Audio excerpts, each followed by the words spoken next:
এয়া যে দেখিছে ঘুমপা ঘূৰালে আপোনাৰ উইচ পূৰণ হয় গতিকে সেয়া মই অকণমান ঘূৰাইছোঁ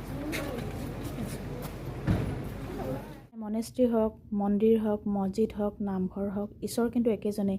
আৰু জাতি অনুসৰি ঈশ্বৰক উপাসনা কৰাৰ নিয়ম নীতিহে বেলেগ হ'ব পাৰে কিন্তু ঈশ্বৰ কিন্তু একেজনেই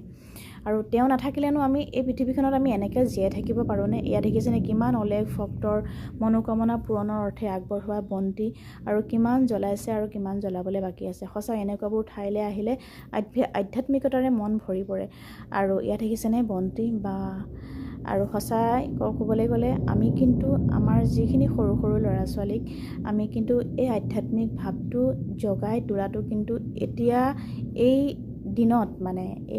এইটো দিনত খুবেই জৰুৰী হৈ গৈছে খুব দৰকাৰী বুলি মই ভাবোঁ কাৰণ কেলে মানে দুনিয়াখন দেখিলে এনেকুৱা লাগিছে যে আজিকালি বহুত ল'ৰা ছোৱালী আছে ভগৱানৰ প্ৰতি আকৃষ্ট কিছুমান আছে যে ভগৱানৰ প্ৰতি মানে ভগৱান আছে যে এই ভাৱটো তেওঁলোকৰ মনত নাহে আৰু এই যে ঘুমপাবোৰ দেখিছে এই ঘুমপাবোৰত মই শুনিলোঁ মনোবাঞ্ছা এটা মানে লৈ পিনি এই ঘুমপা আপুনি ঘূৰাব লাগে ঘূৰালে ঈশ্বৰে মনোকামনা পূৰ্ণ কৰে বুলি তাত ক'লে আৰু ইয়াত দেখিছেনে কিমান জ্বলাইছে আৰু কিমান জ্বলাবলৈ বাকী আছে এয়া যে দেখিছে এই আশ্ৰম সৰু সৰু ল'ৰা ছোৱালীক মানে এই আশ্ৰমত গৈ শিক্ষা দীক্ষা দিয়ে আৰু তাতেই শেষত ইয়াতে ৰাখে এয়া যে দেখিছে এয়া এখন দোকান